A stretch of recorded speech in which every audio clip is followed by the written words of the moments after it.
그 청소년들을 대상으로 한 인터넷 강의를 듣게 됐는데요. 아주 유명한 강사님이 이제 강의를 하는데 그 강사가 학생들에게 그 동기부여를 심어주려고 한 예화를 드는데 그게 저에게도 굉장히 참 인상 깊게 그렇게 들었습니다. 내용이 이렇습니다. 미국의 유명한 시간관리 전문가가 이제 학생들을 모아놓고 강의를 하는 중인데요. 이 강사님이 이제 그 유리 어항을 강단 위에다 올려놓은 겁니다. 그러고 하는 말이 이제 내가 이 유리 어항을 채우려고 하는데 그 과정을 한번 잘 지켜보거라. 그러면서 이제 큰 돌을 이제 어항에다가 넣기 시작했습니다.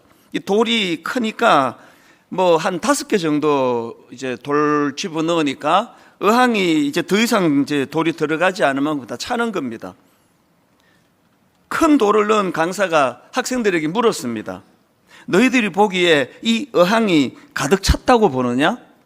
큰 돌을 놓고 생각하면 가득 찬 거죠. 그런데 이번에는 이 강사가 작은 돌을 집어넣으면서 하는 말이 아직 이 어항에 공간이 남아있는 곳을 내가 채워볼게. 그러면서 이제 작은 돌을 어항에다가 넣으니까 아까 큰 돌로는 꽉 찼다 생각했는데 꽤 많은 작은 돌이 어항으로 들어가는 겁니다. 그 강사님이 또 물었습니다. 너희들이 보기에 이제 이 어항이 가득 찼다고 생각하니? 그러면서 이번에는 그 모래 주머니를 풀더니 어항에 붓기를 시작했습니다. 분명히 큰 돌과 작은 돌로 어항이 가득 찼다고 생각했는데 또 꽤 많은 모래가 또 그 안에 들어가는 겁니다. 또 물었습니다. 이젠 이 어항이 가득 찼지? 그리고는 그 강사님이 이번에는 물병을 꺼내들더니 어항에다가 물을 붓기 시작했습니다. 분명히 가득 찼다고 생각했는데 꽤 많은 물이 또 그 어항 안에 담겨지는 겁니다. 그리고는 이제 그 강사가 이런 말을 했습니다. 내가 만일 이 어항에 모래나 작은 돌들을 먼저 넣었다면 이 큰 돌 5개를 넣을 공간이 있었을까? 아마 넣지 못했을 거야. 그러면서 그 강사가 하는 말이 이렇습니다. 지금 자네들 인생의 큰 돌은 무엇인가? 지금 그 큰 돌을 미리 넣지 않으면 다시는 되돌릴 수 없는 시간이 올 것이라고. 이 인생에 우선순위라는 것이 있다는 걸 꼭 기억해야 한다. 지금 자네들이 중요하게 생각하는 친구 관계, 외모, 평판, 공부 뭐 이런 것들이 중요하겠지만 자네들 나이 때 해야 할 중요한 것이 무엇인지 우선순위를 정하고 그것부터 하지 않으면 그 때를 놓치게 된다는 사실을 꼭 기억해야 한다. 이게 저는 뭐 청소년도 아닌데요. 이게 굉장히 저한테 새롭게 와닿더라고요. 예전에 저도 한번 어항 이야기를 한번 한 적이 있는데 저는 적용을 이렇게 생각을 못 했거든요. 그러면서 내내 제 마음속에 드는 질문이 있었습니다. 내 인생의 마음밭에는 우선순위를 가르쳐주는 큰 돌이 정리가 되고 있는가? 여러분 인생에서 가장 중요하다고 생각하는 이 큰 돌을 먼저 채우지 않고 그때그때 필요한 대로 그렇게 쫓으며 살아가다가 보면 나중에는 진짜 중요한 것을 놓치게 된다. 이게 청소년들에게 강의로 가르쳐 주는 게 이게 얼마나 유익하겠습니까? 제가 미국 이민 가던 1980년 초반부에는 그때는 이제 본격적으로 막 이민이 시작되지 않았기 때문에 이민 가서 아이들 그 자녀 교육 또 영어 교육 어떻게 해야 될지를 잘 모르다 보니까 마음이 조급한 가정에서 꽤 많은 가정에서 너 영어 배워야 돼. 그래서 집에서 한국말 쓰지 마. 그런 집이 좀 있었습니다. 그래서 집에 오면은 이제 영어 써 영어. 그러니까 그 어린 애들은요 뭐 영어 금방 배우고요 한국말 금방 까먹습니다. 그래서 드디어 이제 애들이 막 영어를 막 유창하게 잘하는데 문제는 한국말을 까먹는 겁니다. 그래서 이게 애들하고 나이가 자라가는 자녀들하고 대화가 안 되는 거예요. 그저 뭐 밥 먹었니? 학교 가야지. 지각하지 마. 일찍 일어나.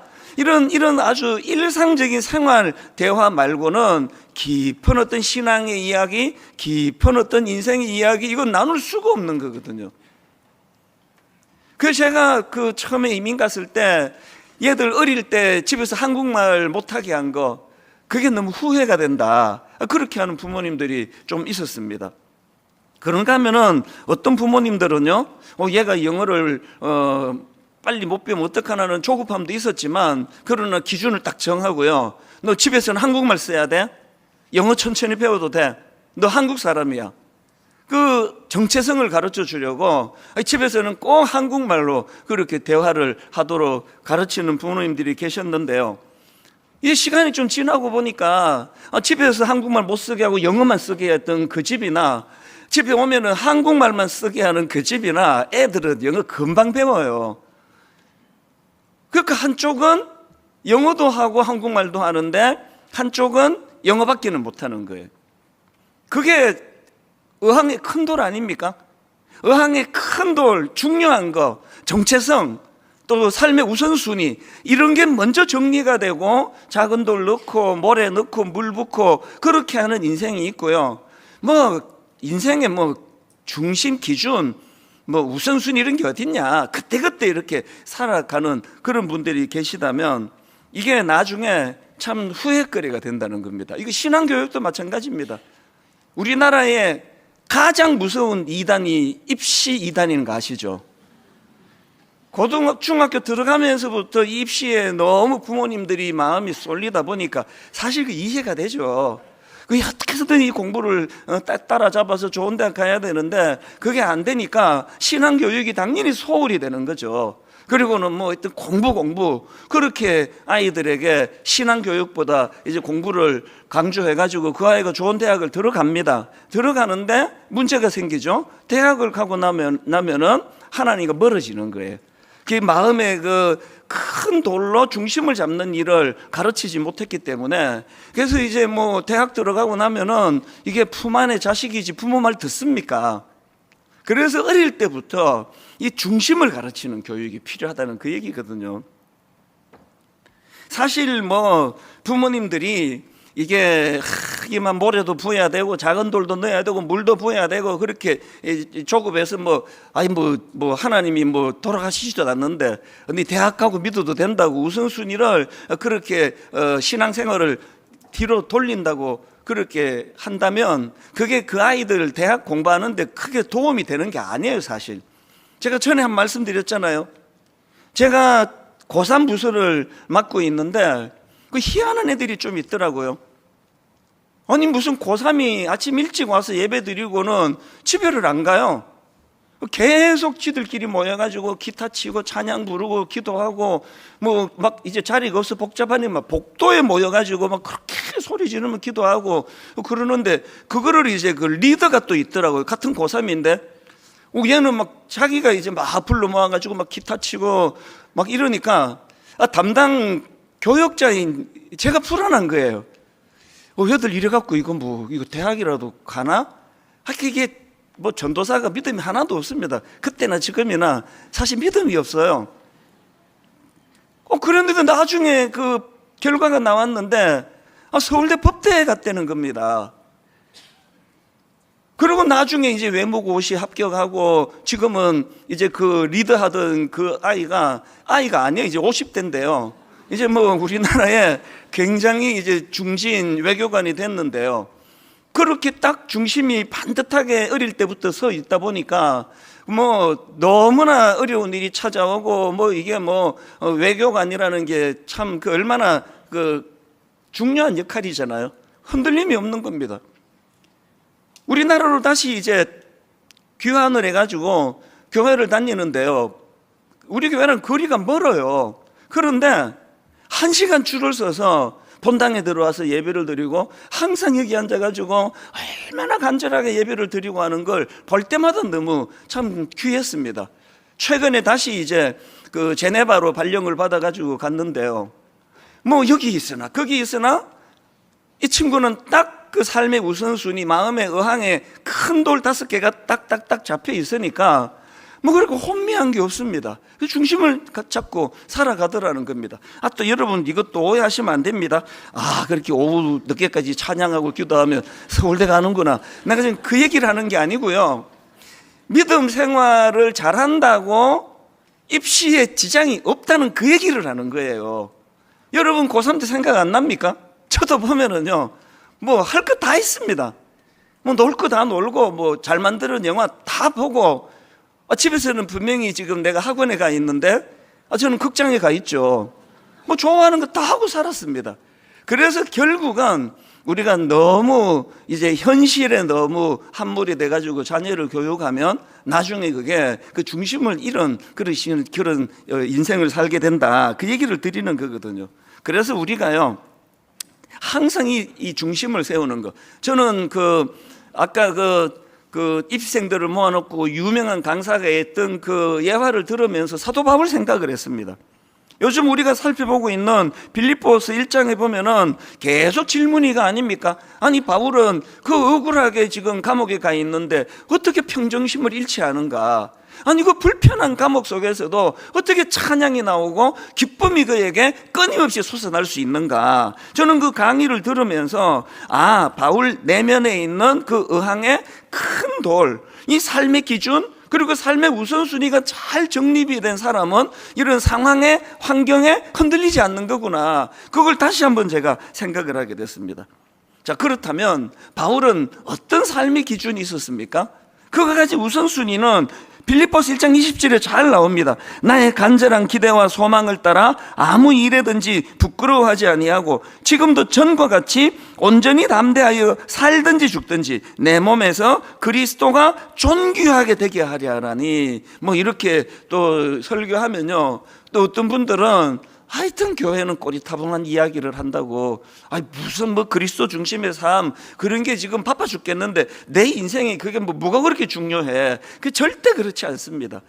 여러분 의항에 큰 돌 5개를 먼저 넣는 우선순위가 세워질 때 그것이 내 삶에 흔들림이 없는 중심을 세워준다고 하면 창조주 되시는 하나님과의 이 관계가 잘 정립이 되는 게 얼마나 중요합니까? 여러분 인생에 그 자동차를 하나 새로 사도 지혜로운 사람은 그 매뉴얼북이 막 이렇게 두꺼운 걸 사실은 딱 공부해요. 저는 공부 안 하거든요. 그래서 기능을 거의 10분의 1도 못 씁니다. 핸드폰을 사잖아요. 저 공부 안 해요. 요즘에도 최신 폰을 샀습니다. 제가 왜 강조하느냐, 지금 자랑하고 있는 거죠. 최신 폰인데요, 걸고 받는 것밖에 안 해요. 무거워 죽겠어요 이거. 걸고 받는 것밖에 안 하는데. 왜? 기능을 모르니까. 이게 뭐 100만 원 주고 사는데 5만 원어치도 못 쓰는 것 같아요. 걸고 받고 엄청 중요할 때 문자 좀 쓰고 뭐하러 그 최신 폰을 사느냐고요. 여러분 하나님을 좀 아세요? 우리를 창조하신 분이에요. 우리를 설계하신 분이에요.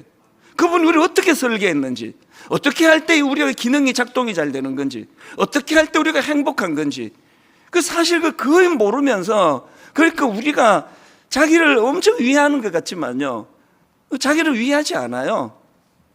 이 사도 바울처럼 딱 그 창조 정신을 따라서 바울이 갖고 있는 살든지 죽든지 내 몸에서 그리스도가 존귀하게 되게 하는 거, 이게 사실은 이게 우리 인간의 행복이거든요. 하나님과의 관계가 잘 정립이 되고 하나님이 만드신 창조 질서를 우리가 공부해 가면서 그렇게 사는 게 절대로 이게 손해가 아닌데, 이렇게 바울이 딱 중심을 갖고 살아가니까 21절을 보십시오. 이는 내게 사는 것이 그리스도니 죽는 것도 유익함이라. 아니 뭐 죽는 것도 유익하다고 생각하고 있는 바울에게 그까지 뭐 억울하게 감옥 가는 거, 그건 뭐 그 큰일 아니에요. 이 중심이 세워지는 게 이런 거란 말이죠. 그러고 보면 이 사도 바울은요, 예수 그리스도를 영접한 이후에 그 이전과 이후의 삶의 기준이 완전히 바뀌어진 거거든요. 빌립보 3장 7절 한번 보십시오. 그러나 무엇이든지 내게 유익하던 것을 내가 그리스도를 위하여 다 해로 여길 뿐더러 또한 모든 것을 해로 여기면 내 주 그리스도 예수를 아는 지식이 가장 고상하기 때문이라. 무슨 뜻입니까? 예전에 내가 중요하게 생각하던 거, 이게 지금 다 바뀌었다는 겁니다. 내가 그를 위하여 모든 것을 잃어버리고 배설물로 여기면 그리스도를 얻고 그 안에서 발견되려 하나니. 예수 믿는 것은요, 뭐 어디 주중에 뭐 스포츠 센터 가가지고 그냥 뭐 헬스 이용하는 그 돈 주고 그거 사는 게 아니에요. 그래서 예수 믿는 건 뭐 주일날 교회 와가지고 예배 한번 드리는 거, 그게 아니에요. 내 인생의 가치 체계가 다 바뀌는 겁니다. 전체적으로 내 인생에 추구하는 것들이 방향이 바뀌어지는 걸 경험하는 거, 이게 제대로 예수 믿는 거거든요. 제가 여러분 지난주에도 말씀드렸잖아요. 삶의 기준, 그리고 목표, 방향, 이런 거 없이 그냥 그때그때 중요한 대로 살아가다가 보면, 그 지난주 말씀드렸던 두 아이 이야기, 똑같은 재료를 줬는데 한 아이는 시간이 지나놓고 보니까 배가 하나 만들어져 있는데 한 아이는 쓰레기가 이만큼 쌓여 있더라. 체계 없이, 우선순위 없이, 삶의 목적 방향 없이 살면 우리 인생이 끝날 때 쓰레기가 이만큼 쌓여 있는 거 보면서 허무하다 그러면서 죽을 거예요. 안 늦었습니다. 지금부터라도 하나님은 날 왜 이 땅에 보내주셨나? 뭘 할 때 행복하도록 설계하셨나? 나는 어디에 소속된 존재인가? 이런 것들에 대하여 관심을 가지고 배우셔야 됩니다. 오늘 본문 말씀도요, 같은 맥락으로 살펴볼 수 있습니다. 바울이 이렇게 말합니다. 빌립보 1장 27절입니다. 오직 너희는 그리스도의 복음에 합당하게 생활하라. 저는 지난 한 주 내내 이 한마디를 머릿속에서 계속 되뇌었습니다. 오직 너희는 그리스도의 복음에 합당하게 생활하라. 이게 왜 중요한가 하니까요, 여기 나와 있는 생활하라, 이 말씀을 헬라어로 보면은 이게 시민으로 산다, 이런 뜻을 가지고 있습니다. 그리스도의 복음에 합당하게 또 시민답게 살아가라. 이게 무슨 의미인가 하니까요, 빌립보 3장 20절에 보니까 바울이 이렇게 말합니다. 그러나 우리의 시민권은 하늘에 있는지라. 그러니까 지금 바울이 그리스도의 복음에 합당하게 생활하라, 시민으로 살아가라, 이 말씀의 의미는요, 그 당시 눈에 보이는 세상을 지배하던 권력은 로마 제국이었습니다. 그런데 그 로마 제국의 영향력 아래 사는 것이 아니라 우리는 이 땅에 계신 예수 그리스도가 가르쳐주시는 하나님 나라의 시민권답게, 하나님 나라의 백성답게 그 영향을 받으며 살아야 된다, 이 말씀이거든요. 여러분이 이제는 다 아시잖아요. 로마 제국이 갖고 있던, 그들이 주장하던 논리는 팍스 로마나예요. 힘의 논리, 힘을 가져야 된다, 힘을 가지고 군림하는 게 성공한 것이다. 그 팍스 로마나의 정신이 지금까지 2000년이 지난 지금까지 온 세상을 지배하는 그 논리 아닙니까? 권력을 가져야 되고, 돈을 가져야 되고, 높은 자리에 올라가야 되고, 그래야 사람들이 나를 무시하지 않게 된다. 이게 팍스 로마나예요. 그런데 예수 그리스도가 가르쳐 주시는 건 팍스 로마나가 아니에요. 지난주 우리가 배웠잖아요. 위대한 하강. 사랑하기 때문에 희생하고, 사랑하기 때문에 양보하고, 사랑하기 때문에 낮아지고, 사랑하기 때문에 십자가를 지시는 그 주님의 정신. 그리고 이렇게 우리가 살아갈 때 거기에 그게 손해보는 게 아니라 그게 행복이다, 기쁨이다. 예수 믿는 여러분들이 그저 주일날만 교회 잠깐 와서 예배 드리고 그걸 나 예수 믿어요 이렇게 말하기는 어렵습니다. 한번 예를 써보자고요. 이게 진짜 맞나? 이 힘의 논리가 맞는 것 같은데, 내 생각에는 우리가요, 이 위대한 하강으로 그렇게 표현되는 하나님 나라의 이 원리를 우리가 한번 지키고 살아본다면 너무나 이 흔들림이 심한, 또 유혹이 심한 이 세상에서 흔들리지 않는 비결이 될 수 있다, 그 얘기거든요. 제가 지난주에 그 최근에 나온 책입니다. 마이클 이스터가 쓴 가짜 결핍. 이게 사실은 결핍이 아닌데 이게 가짜 결핍이에요. 이 가짜 결핍이라는 이 책의 부제가 참 흥미롭습니다. 부제가 이래요. 욕망의 뇌가 만들어낸 여전히 부족하다는 착각. 욕망이 만들어낸 여전히 부족하다는 착각. 그 책 소개글 일부를 한번 들어보시면 이게 무슨 뜻인지 금방 이해가 됩니다. 한번 읽어드릴게요. 이미 충분한 시대, 왜 우리는 여전히 부족하다고 느끼는가? 이게 지금 기독교 책이 아니에요. 일반 전문가가 쓴 책이거든요. 이미 충분한 시대, 왜 우리는 여전히 부족하다고 느끼는가? 몸에 해로운 걸 알면서도 초가공식품을 더 많이, 더 자주 먹고, 심각한 위험성을 짐작하면서도 지나친 음주, 마약, 도박을 끊지 못하고, 시간 낭비인 것을 알면서도 SNS에 들락날락하며 좋아요 숫자에 집착하고, 사놓고 안 쓰는 물건이 쌓여 있는데도 불필요한 쇼핑을 계속한다. 더 많이 먹고 놀고 사는데도 대체 왜 우리는 끊임없이 무언가를 욕망하는 걸까? 채워도 허전한 마음, 원하는 것을 손에 넣어도 만족스럽지 않은 기분, 말하지 않아도 우리 모두 어렴풋이 알고 있는 이 불편한 느낌의 실체는 무엇일까? 이 책이 지금 문제 제기하는 거 뭔지 아시겠죠? 저는 그 책의 한 대목에서 뭘 말하고 싶은지가 팍 감이 잡히더라고요. 그 한 대목 제가 읽어드릴게요. 한번 들어보세요. 선동의 귀재이자 홍보대가인 에드워드 버네이스는 이런 말을 했다. 여러분, 지금 온 세상이 광고, 막 TV에만 켜면은 광고, 예전에는 그냥 TV 끝날 때까지 보게 해주더니 요새 자꾸 중간에 또 광고, 그래가지고 무슨 좀 재밌는 거 있으면 결정적인데 광고, 막 계속 광고예요.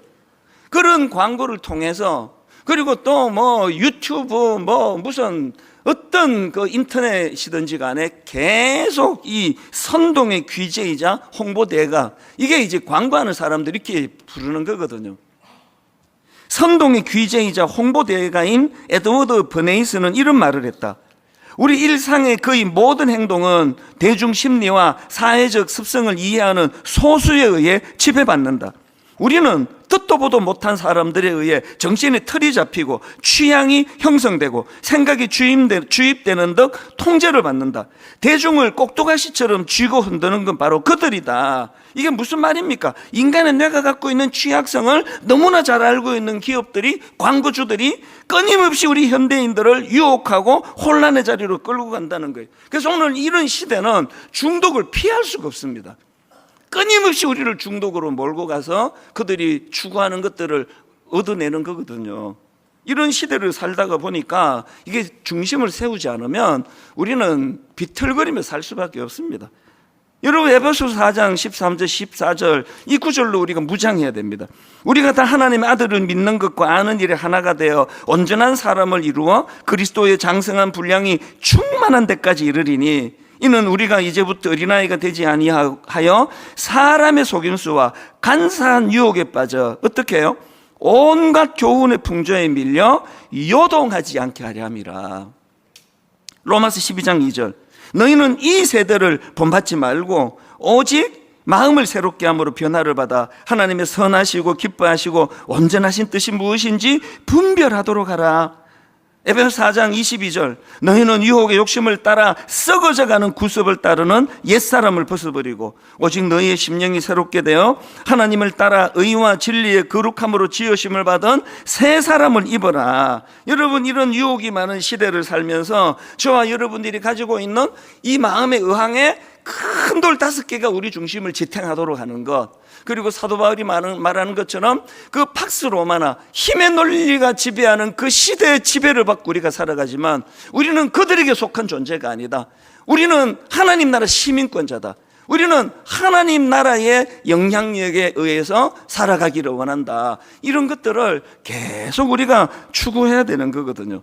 오늘 설교 제목을 제가 그리스도의 정신으로 무장하기 이렇게 잡았는데요, 우리의 생각과 가치 체계를 끊임없이 흔들어대는 우리 시대이기 때문에 예수 그리스도의 정신으로 무장하는 이것이 너무나 중요하다는 거거든요. 그래서 사도 바울이 27절에서 말씀하신 오직 너희는 그리스도의 복음에 합당하게 생활하라. 오직 그리스도의 복음에 합당하게 그 영향력 아래 그렇게 살아가라. 오늘 이런 말씀이 여러분들 내면에서 좀 도전해봐야 되겠다, 이런 마음을 성령님이 주시기를 원합니다.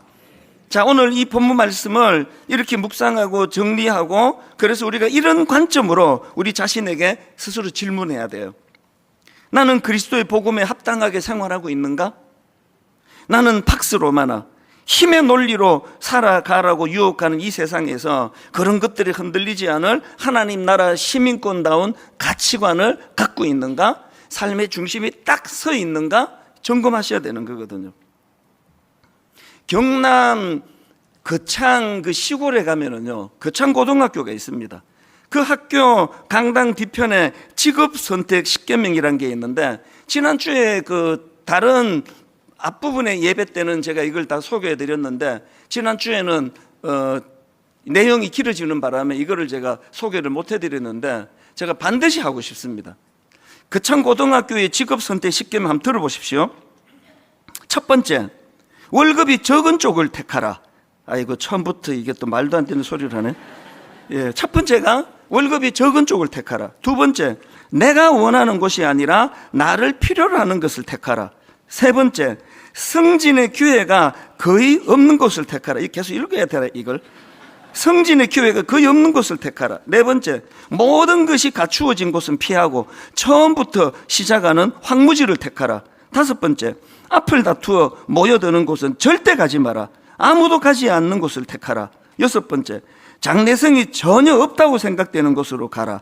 일곱 번째, 사회적 존경 같은 건 바라볼 수 없는 곳으로 가라. 여덟 번째, 한가운데가 아니라 가장자리로 가라. 아홉 번째, 앞군이에요. 부모가, 아내가, 약혼자가 결사 반대하는 곳이면 틀림없다. 의심치 말고 가라. 열 번째, 왕관이 아니라 단두대가 기다리고 있는 곳으로 가라. 지금 여러분이 기독교 학교인 거창고등학교가 내세우는 직업 선택 10계명에서 강조하는 포인트가 뭡니까? 겉으로 보기에 화려하고 겉으로 보기에 세속적인 성공을 부추기는 그런 것을 택하지 말고 하나님의 부르심에 응답하는 삶을 살라는 거예요. 여러분, 이게 무슨 말도 안 되는 이런 걸 그 고등학교 교회도 아니고 학교 강당에다 이걸 직업 선택 10계명으로 붙여놨나 그러시겠지만, 궁금하시면요, 집에 가서 한번 검색해 보세요. 그 시골에 있는, 지방의 시골에 있는 거창고등학교에서 얼마나 많은 인물이 배출됐는지 아십니까? 우리 교회도 많이 계세요. 딱 어릴 때부터 중심을 가르치고 어릴 때부터 의항에 큰 돌 넣는 그 원리를 먼저 가르친 그 학교에서 지금도요, 곳곳에서, 사회 곳곳에서 거창고등학교 출신들이 자기 자리를 잘 지금 지키고 있는 거거든요. 그래서 지금 그 시골의 거창고등학교로 막 서울에 사는 사람들이 거리로 애를 보내려고 막 연락을 하고 이렇게 하는 거거든요. 지난주에도 제가 이 10계명 읽어드리고 났더니 어떤 어르신이 오셔가지고 연세가 많이 드셨는데, 목사님, 내가 거창고등학교 출신입니다. 아, 이 할아버지가 자부심이 대단해요. 거창고등학교 출신입니다. 그러시더라고요. 여러분, 어릴 때 이 아이들에게 이런 가치관을 심어주고 자기가 다니는 학교에 긍지를 심어주고 그런 시골에 있는 이 학교가 끼쳤던 영향력, 이게 복음의 정신이거든요. 자, 이렇게 이제 오직 너희는 그리스도의 복음에 합당하게 생활하라, 이걸 27절에서 바울이 그렇게 말씀을 전해주시고는, 그리고 그 다음에 보면은 이제 바울이 이렇게 그리스도의 복음에 합당하게 생활하기 위해서 해야 될 일들을 쭉 설명하는데, 이걸 세 가지로 제가 정리를 해보았습니다. 시간이 다 제가 이제 너무 길어지기 때문에 오늘 한 가지만 이제 설명을 드리고 다음 주일날 연이어서 두 번째, 세 번째를 말씀드리려고 하는데요. 첫 번째로요, 여러분, 복음에 합당한 삶을 살기 위해서 우리가 기억해야 될 첫 번째가 뭐냐? 한 마음 한 뜻으로 함께 세워가는 삶이에요. 27절입니다. 오직 너희는 그리스도의 복음에 합당하게 생활하라. 이는 내가 너희에게 가보나 떠나 있으나 너희가 한 마음으로 써서 한 뜻으로 복음의 신앙을 위하여 협력하는 것과. 세 번역입니다. 여러분은 오로지 그리스도의 복음에 합당하게 생활하십시오. 그리하여 내가 가서 여러분을 만나든지 떠나 있든지 여러분이 한 정신으로 굳게 서서 한 마음으로 복음의 신앙을 위하여 함께 싸우며, 신앙은요 함께 하는 거예요. 신앙은요 한 마음으로 살아가는 거예요. 부부, 우리 어릴 때 그 김남주 시인이 그 수필스가 막 받아 적고 했던 주옥 같은 문장이 많은데, 저는 고등학교 1학년 때부터 그거를 기억했습니다. 여자친구도 사귀어 본 적이 없는 제가 뭐냐 하니까 이거예요. 부부는 같은 곳을 바라보는 것이 아니다. 다시요. 부부는 서로 마주보는 것이 아니다. 같은 곳을 바라보는 것이다. 여러분 부부가 그냥 신혼 때부터 마주만 보면은 그거 100% 권태예요. 아이고 어쩌다가 내가 당신을 만나고 이렇게 돼요. 그래서 부부는 마주보는 것이 아니라 같은 곳을 바라보는 것이다. 같이 꿈을 꾸고 같은 방향을 향해 나가고 같이 자녀를 키우는 이런 꿈들이 이런 함께의 정신이에요.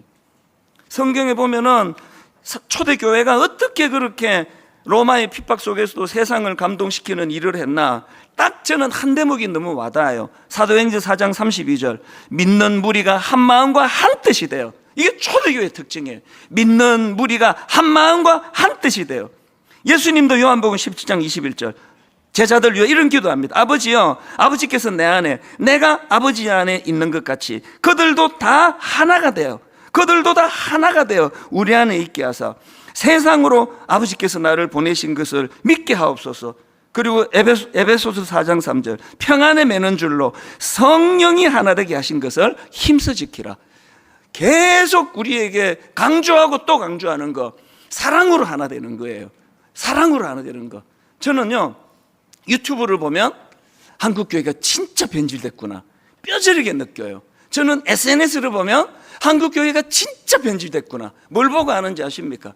여러분, 세상에 저는요, 지금까지 어떤 스님이 다른 스님을 대놓고 가짜뉴스 만들고 조롱하고 비방하고 그렇게 하는 걸 한 번도 못 봤습니다. 누구 보신 분 계세요? 저는 못 봤습니다.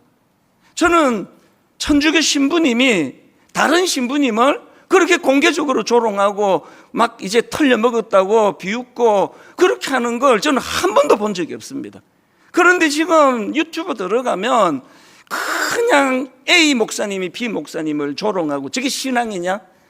A 목사가 B 목사에게 가짜 뉴스를 만들고 A 교회가 B 교회를 조롱하고, 수많은 안 믿는 사람들이 그것들을 같이 들여다볼 텐데 서로가 서로를 향하여 폄하하고 깎아내리고, 그 유튜브를 보고 있으면 제대로 된 교회는 세상에 하나도 없는 것 같아요. 여러분, 우리가 서로를 대적하는 것이 아니라 손을 맞잡고 사단을 대적해야 되거든요. 다락방 왜 만들었습니까? 아이고, 그 박 집사도 보니까 한심하고 김 집사도 한심하고, 참 어떻게 이런지 모르겠어. 그러려고 다락방 가는 거 아니에요. 용납하고 품어주고 약한 사람들에다 같이 손을 잡아주고, 이게 오늘 우리가 이 악한 시대에 복음에 합당한 삶, 한 마음 한 뜻으로 함께 세워가는 삶입니다. 결론을 저는 이렇게 맺기 원합니다. 저는 한 교회를 담임하는 목사로서 각각 떠올리는 장면이 너무 아름다워요. 출애굽기 17장 10절, 지금 아말렉과의 전투 중인데 그들의 하나됨을 한번 보십시오. 요수아가 모세의 말대로 행하여 아말렉과 싸우고 모세와 아론과 훌은 산 꼭대기 올라가서 모세가 손을 들면 이스라엘이 이기고 손을 내리면 아말렉이 이기니 모세의 팔이 피곤하며 그들이 돌을 가져다가 모세의 아래에 놓아 그가 그 위에 앉게 하고 아론과 훌이 한 사람은 이쪽에서 한 사람은 저쪽에서 모세의 손을 붙들어 올렸더니 그 손이 해가 지도록 내려가지 아니한지라. 얼마나 아름답습니까? 한 마음 한 뜻으로 함께 세워가요. 모세의 손이 내려와 가지고 막 전쟁의 어려움이 찾아오면 비난, 저게 무슨 지도자냐고, 저런 걸 우리가 어떻게 믿냐고 그런 말 안 해요. 조용히 가서 그 지도자의 팔을 들어주는 거예요. 양쪽에서 힘을 모아주는 겁니다. 한 마음으로 가는 것, 이게 하나님이 기뻐하시는 교회의 모습이라고 생각합니다. 우리는 함께 가는 거예요. 하나 되어 가는 거예요. 아무리 미운 사람이 있고 내게 상처 준 사람이 있어도 맞대응하지 않으려고 애쓰는 거는 저 사람은 철이 없는 사람이지 적이 아니에요. 용납하기 위하여 맞상대하지 않는 하나님의 사랑. 그래서 이것이 가능하도록 성경 한 구절만 읽고 말씀을 마치겠습니다. 빌립보서 2장 5절, 너희 안에 이 마음을 품으라 곧 그리스도 예수의 마음이니. 히브리서 12장 2절, 믿음의 주요 또 온전케 하시는 이인 예수를 바라보자. 우리가 예수 그리스도를 바라보면서 한 방향으로 하나가 되어 상대의 연약함을 용납하면서 품어주면서 그렇게 나아가는 그런 교회, 그런 가정 되시기 바랍니다. 오늘 우리 이 찬양이 한 주간의 피로를 씻어주는 활력과 기쁨의 찬양이 되기를 원하는데요, 제목이 주 예수 나의 산 소망이에요. 주 예수 나의 산 소망. 우리 가사를 생각하시면서 한번 찬양을 이렇게 부를 텐데 힘을 내시기 바랍니다. 우리 힘을 내어 찬양합니다. 깊은 절망의 수렁 가운데, 깊은 절망의 수렁 가운데 주님께 닿을 수 없던 우리, 주님께 닿을 수 없던 우리 자신을 돌아보세요. 어두운 밤중에 하늘을 향해 주의 이름 나 부를 때 어둠을 뚫고 오신 주 사랑, 어떻게 하셨습니까? 나의 절망 거두셨네. 주님의 공로 다 이루셨네. 주 예수 나의 산 소망. 그 누가 나의 주의 자비를 다 알아. 한없는 은혜 청량할까.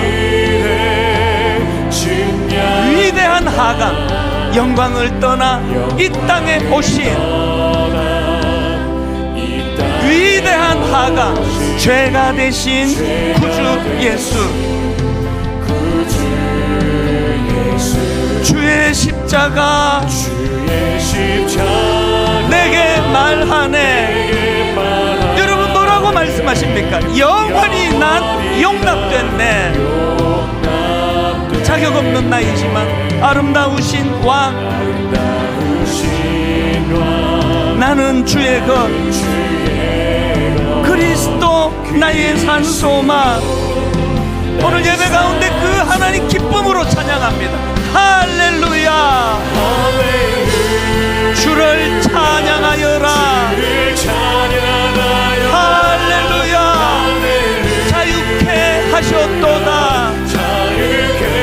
죄의 저주 끊으시 주께 구원이 있도다. 믿음으로 선포하십시오. 주 예수 나의 산 소망. 할렐루야. 할렐루야. 주를 찬양하여. 할렐루야. 자유케 하셨도다. 죄의 저주 끊으신 주께 구원이 있도다. 주 예수 나의 산 소망. 언약된 아침, 장사된 몸에 부활의 호흡 시작됐네. 유다의 사자 위엄찬 선포. 뭐라 선포합니까? 사망이 무너졌도다. 이제 사망은 무덤이 더는 우리를 주장할 수 없네. 유다의 사자 힘있게 선포합니다. 위엄찬 포효. 사망이 무너졌도다. 사망이 무너졌도다. 주 예수 승리하셨네.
기도해야 됩니다. 하나님, 저와 우리 자녀들에게 하나님 급한 대로 살아가는 그때그때 땜질하고 모래들이 붙고 작은 돌 붙고 물 붙는 인생이 아니라 인생에 먼저 중요한 큰 돌들이 그 어항의 중심을 잡을 수 있도록, 그래서 평상시에는 드러나지 않아요. 내 인생에 위기가 올 때, 상상이 어려운 어떤 아픈 일을 겪을 때, 누가 우리를 모함할 때, 억울하게 감옥에 들어갈 때, 그때 묵직한 우리 인생의 돌들이 우리를 지탱하고 있을 때 그것이 바울처럼 요동하지 않게 하는 능력이 된다는 것입니다. 먼저 부모된 우리에게 하나님이 우선순위가 자리 잡도록 인도하여 주시기를 원합니다.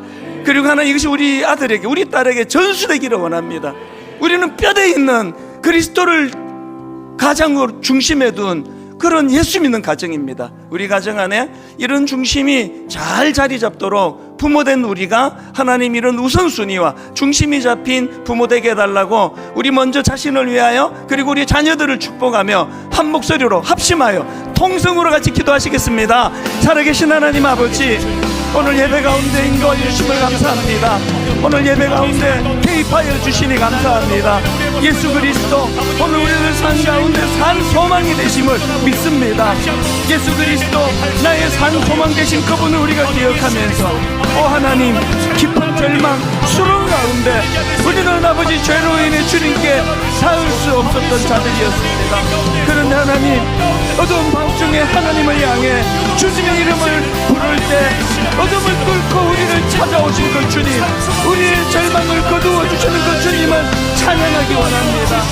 하나님, 죄의 저주를 떠나신 그 주님이 우리 삶의 중심에 서게 하여 주시옵소서. 하나님 아버지, 주님을 찬양합니다. 주님을 아버지 소리 높여 찬양하기 원합니다. 하나님, 우리가 사도 바울처럼 하나님, 우리가 하나님 앞에 중심을 바르게 세우며 그렇게 신앙생활을 믿도록 인도하여 주시옵소서. 하나님, 우리들 삶 가운데 그렇게 아버지 중심을 세우고 살아갈 때에 아버지 요동하지 않는 하나님의 사람들이 될 줄로 믿습니다. 주님, 그 은혜로 인도하여 주시옵소서. 살아계신 하나님, 인도하여 주시옵소서. 너희는 유혹의 욕심을 따라 썩어져가는 구습을 따르는 옛사람을 벗어버리고 오직 너희의 심령이 새롭게 되어 하나님을 따라 의와 진리의 거룩함으로 지으심을 받은 새 사람을 입어라. 너희는 이 세대로 본받지 말고 오직 마음을 새롭게 함으로 변화를 받아 하나님의 선하시고 기뻐하시고 온전하신 뜻이 무엇인지 분별하도록 하라. 하나님, 우리 마음의 의항에다 아버지 가장 묵직하고 중요한 큰 돌 5개가 자리 잡도록 인도하여 주시기 원합니다.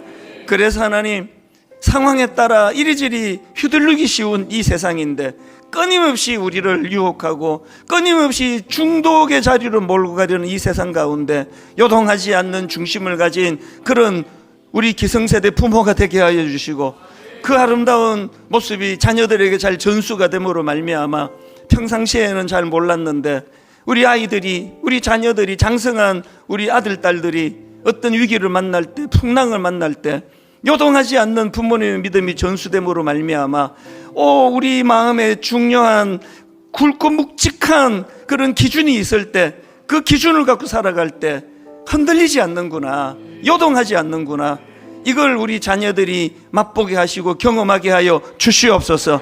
이번 한 주간 하나님 또 흔들릴 것입니다. 또 수많은 공격에 노출될 것입니다. 끊임없이 우리를 요동하게 만드는 그런 세상을 살아가면서도 사도 바울처럼 요동하지 않는 마음의 중심을 허락하여 주시옵소서. 그 중심을 가지고 이번 한 주간 승리하도록 주님 인도하여 주시옵소서.